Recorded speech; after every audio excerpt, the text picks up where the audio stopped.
It's Valentine's Day at Fairmont Crest, and some people are lucky in love, and some others ain't. What's good, y'all? She gets this Erica Vane coming to you right here on Erica Vane TV with another Beyond the Gates video. And in this one, I'm breaking down season 2, episode number 31. If you're new here, hit that subscribe button, turn on bell notifications so you don't miss the moment I post new Beyond the Gates content and conversations. And before we get into it, y'all, Ash Wednesday. Don't be tripping in the comments. Not too much in the comments. And speaking about the comments, I'm going to go ahead and verbalize, since I can't print, a retraction about my statements about the chief of staff. Some of y'all were up in arms in my last video because of what I said about the chief of staff. I said that typically the chief of staff does not have a medical degree, and I was mistaken in saying so. I apologize for my mistake. I never meant to downplay or make it seem like I was downplaying the actual position. I understand that it's a very powerful position. I thought that I was communicating that by saying that this is a very important person to the important people at the hospital. For me, I always looked at it like the chief medical officer was the position that some of y'all was describing. And then when I did a little bit of Googles, a little bit of research, now in this day and age, they are kind of like making them synonymous. They are kind of like interchangeable. And I'm like, okay. I also could not fathom medical doctors who would not practice just to be chief of staff, which is a highly, highly, highly administrative position. But what I will say is, until they show me that Leah actually has a degree, until she says that she has a medical degree and she was a practicing doctor, I'm still not going to refer to her as such, because I'm not necessarily convinced. While there are chiefs of staff of various hospitals around America who might have medical degrees, I'm not convinced that Leah is one of them. And I still stand on the fact that she should not have been speaking to Nicole in the way that she was regarding her relationship with Carlton, because it had nothing to do with the price of tea in China, and it damn sure ain't had nothing to do with that OR schedule.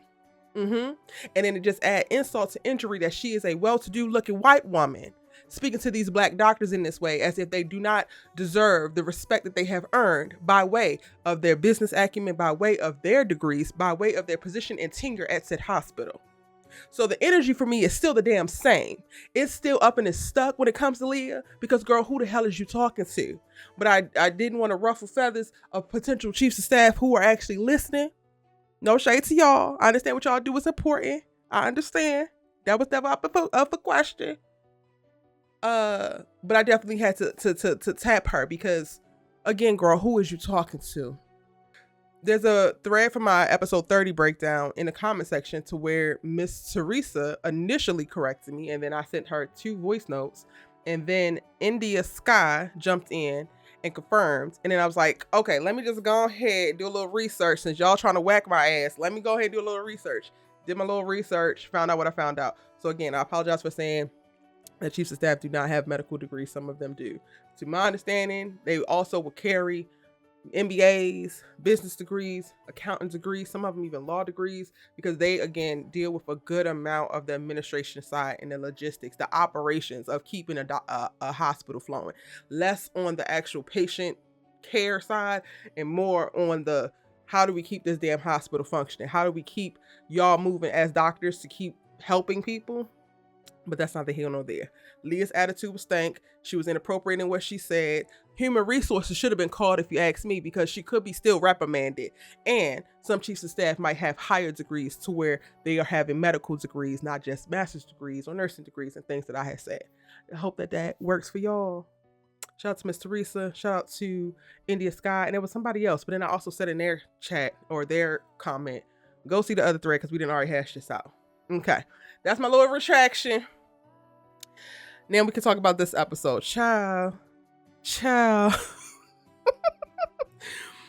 This episode was a lot of nothing all at the same time, but I'm not mad at it, right? The highlight for me was definitely watching Nicole and Cat spend Valentine's Day together, having their little galentines. Now, while they are still texting their mans on the side, they are having a moment to be able to reconnect over girly things, and I love this for them. This reminds me of another thing that happened in the comment section where somebody was like, oh, and I'm sorry I'm saying somebody because I can't remember the names right now. Like, I try to read the comments, and I remember what y'all say, but I cannot always remember who specifically said what. So charge it to my head, not my heart, Bookie, but I seen you. somebody said that they wish that Nicole would talk to Cat more. And it was in reference to me spotlighting how Vernon told Cat a lot of the things that she needed to hear. And in my video breakdown, I think I was talking about the affirmations that he was giving her. And I would love for Nicole to be able to provide that too. But I don't think that Nicole has the capacity to do it. And not because she's not capable of actually providing affirmation, giving her daughter great advice, but because of her position in the particular situation that her daughter is finding so much strife in, right?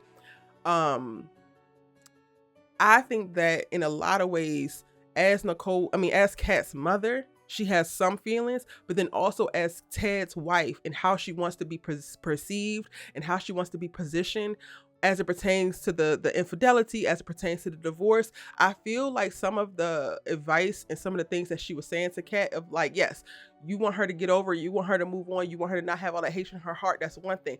But you also don't want to be perceived as bitter. You don't want to be perceived as petty. So I feel like in a lot of ways, she's been pushing Cat to kind of like get over it and just let it go, specifically because she wants to hold the moral high ground and still look like the one who has all the grace, the one who, you know, is above reproach. And I'm not saying that she's not, but I feel like that has prevented her from really getting down into the mud with Cat and helping her to really navigate her feelings tied to her hatred of Eva, because she kind of immediately puts that in the category of like, oh, well, I would be petty if I was honest with my daughter about this, or I would be petty if I admitted that I actually resent Eva for her position as well. So she's immediately pushing herself to just let go any negative feelings that she would have because she doesn't want to be positioned in a certain way. But that ultimately is not authentic and it's not true. So like, while the commentator was like, oh, I wish that Nicole would talk with Cat more, I do too. I still don't think, like, seeing them talk with each other more, I expected to get the surface level conversation about skincare, a little bit of quips about, oh, I'm talking to my man under the table, you talking to your man under the table, but none of the real meat and potatoes about what's going on with Cat's life and what she's struggling with, because Nicole has already picked her side, and she's picked her side motivated more than just about Cat's healing and moving Cat through it, but also tied to like how she wants to be perceived. And what Nicole is going through right now in reference to the dating of multiple men and pushing herself to lean into her sexy and to be have a little bit less inhibitions and all of that is going to help break her out of the mindset where she's constantly thinking about how people perceive her and how people receive her. But even that is going to take time for her to realize how that has also infiltrated other parts of her life. So I really don't think that anytime soon we're going to get the type of conversations with Cat from her mom that she, one, deserves, two, needs, and that three, Nicole could provide if she was less afraid of how it will look for her to say some real shit as it pertains to the whole Ted and the infidelity of it all. Those are just my thoughts. You know, also at the country club having their Valentines is Smitty and Martin, and Martin gets them a romantic getaway to Costa Rica, to which Smitty turns down because he is on this case that he cannot go away from. Sir, you are not helping get any of these damn witnesses, any of these snitches out. They finna turn up dead messing around with you. All you can do is shaking your boots during the debriefs down at Orphe Jeans. You also getting debriefs from Jacob, to which you are not supposed to, because this is an active investigation. He's supposed to be undercover. So you quite literally could go a week. Nobody's going to miss your ass. All you're doing is doing a write-up about it. You are not actually help solving any damn case. But if you want to go ahead and feel like you big man on campus, then go right on the head. But I suppose, like, no, Smitty. And I kind of wish Martin would have pushed a little bit harder, but then he couldn't, because he's like, well, this is the only time that I have available before the campaigning gets really going, before we go into general elections, and I really need to re-win my seat.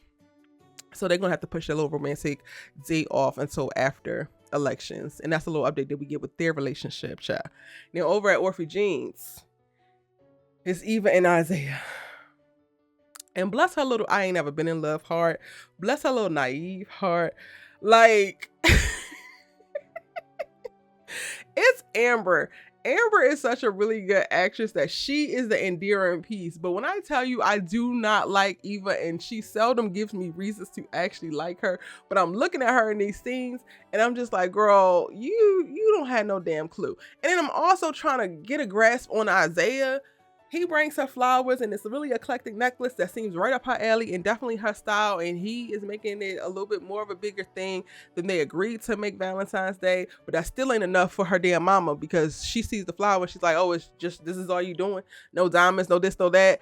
To which Eva gets her together verbally, and she is escorted out, because if you can't be happy for me, if you want to project all your negativity on me, then you can go ahead and exit stage right. Oh, okay. So you could tell your mama the truth as it pertains to some random ass boy that you just met, but you can't get into your mama's ass and tell her the truth when she's trying to kill people, when she is compromising the livelihoods, the marriage, and the lifestyle of a woman that you claim to love so much, i.e. Nicole. When it comes to a point where you could literally create some type of olive branch for your damn sister by creating a little bit of distance with your damn mama and holding your mama accountable, not hiding her crimes, but you don't want to do that. But the moment some little beady head ass, plait wearing, man bun having, light skin, fine men come into your life, now all of a sudden you can gather your mama up and escort her out. You can embarrass her and tell her to hit the road, Jack, and don't you come back no more. Eva, please.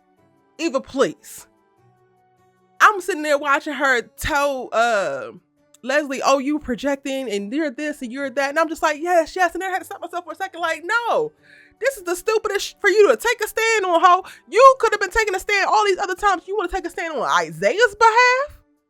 And Isaiah, she gets to apologize. I'm sorry, I keep having to apologize for my mama. Oh, well, your mom is just interesting. She's crazy.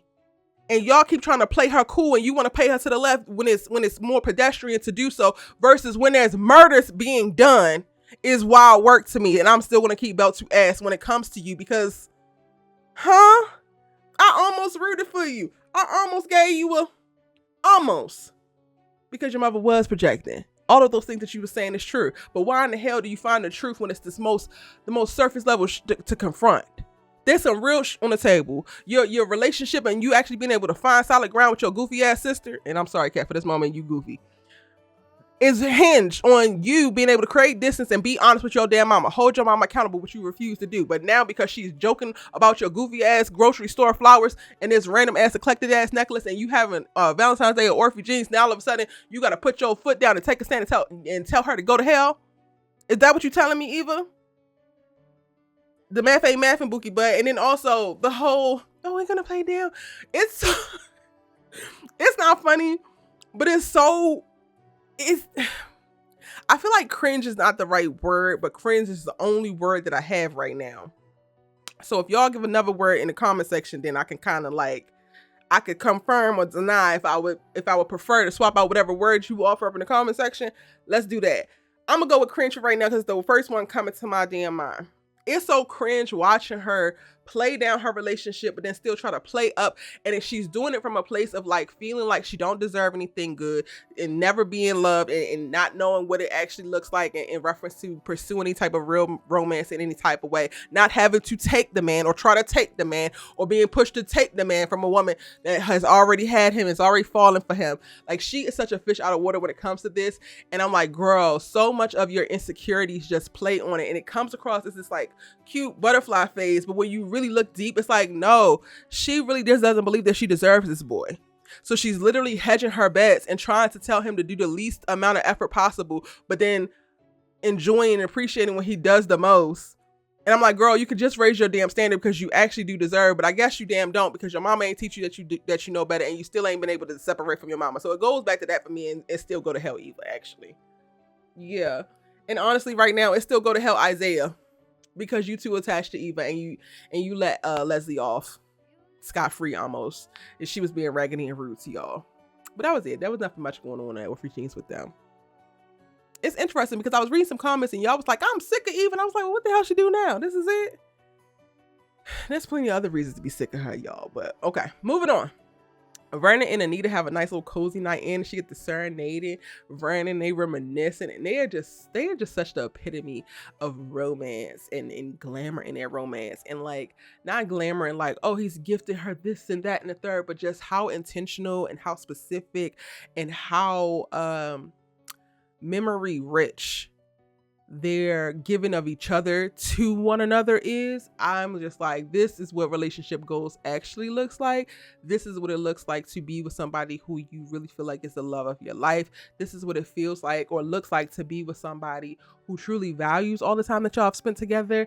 And to think about like the reminiscing as a part of the gift, and such a rich gift. It felt very rich. It felt very endearing. I was like, yes, that is for y'all. Now, there's a couple notes that she has throughout this of like not knowing how long she'll be able to sing. Don't know if the chemo's going to take her voice, and Vernon, you know, kind of like not brushes past that, but like tries to like counteract that and keep them in the space that they're in, which just speaks to how haunting cancer can be, because even your most sensual, grounding, romantic moments is going, if you're battling it, or if it's something that's hanging over your head, it's going to pop up. It's going to pop into your thoughts. It's going to pop into your language and create little moments that kind of spoil it. And I hate that for her, but I think that they're doing a really great job of telling her cancer story. So I appreciate them for doing it the way they are. Now, let's go on and head over to Joey's house, because we have gotten this set before. Like, this is not the first episode to which Joey's house as a set has been introduced, but this is the first time that I really registered like, wait, we're really at Joey's house, which means that they're about to really be investing into Vanessa and or Joey and or the twos of them, their story. And I hate it. Like, what? In this moment, we watching Vanessa tie him up, put handcuffs on him, tie him to a chair, put blindfolds on him. Oh, you're going to give up control. She put on this goofy ass black wig. She got on this lingerie.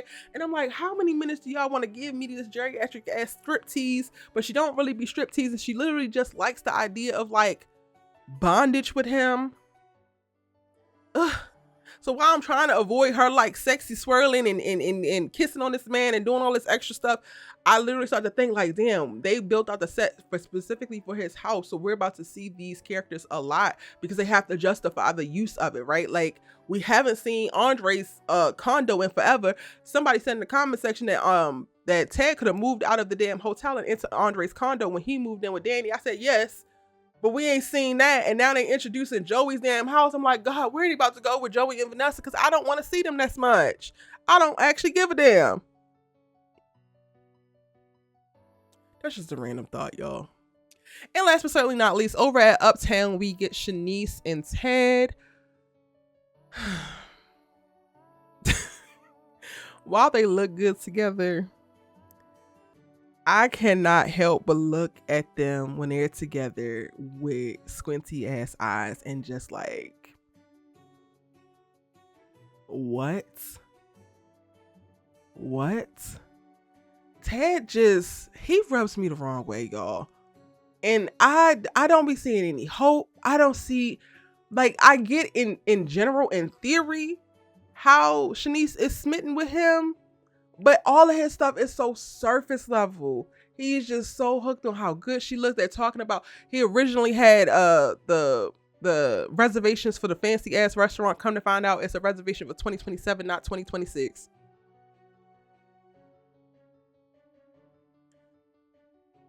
I know a low effort king when I see one here. And the king is being generous. And then they get to talking about, well, at least we know we have that date for then. And then Shanice is like, well, you sure you want to commit to being my date then? And he's like, well, look at how you look, of course. And you could have any man in here. Is that her appeal? Is her appeal that she looks so damn good that she could have any man, and you feel like because you have her, you're better than all these men? Like, this is the type of stuff that when you listen to men, sometimes you actually hear what they're saying versus what they're saying. Ted is so self-centered. It is just grating on my nerves. All of his compliments to her center back to himself. And she just is going along with it and smiling.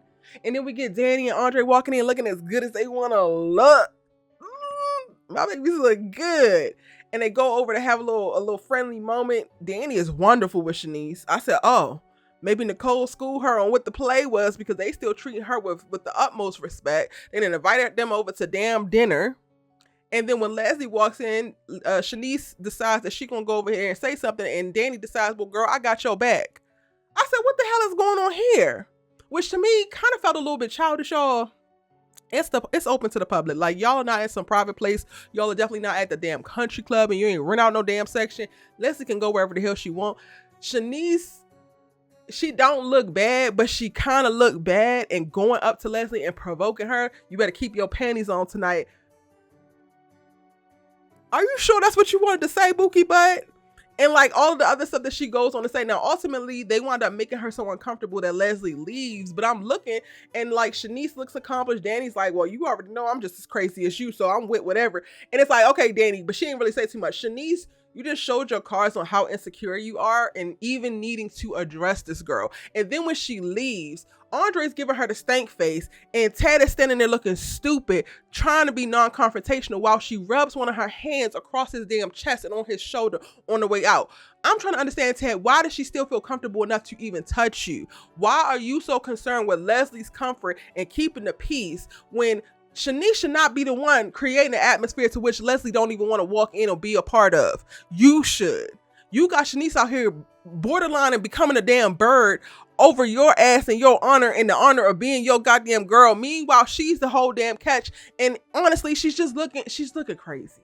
She's looking crazy because, again, you rolled up on Leslie. Leslie was minding her damn business, looking as good as she wants to look after she gets her ass embarrassed by Malone.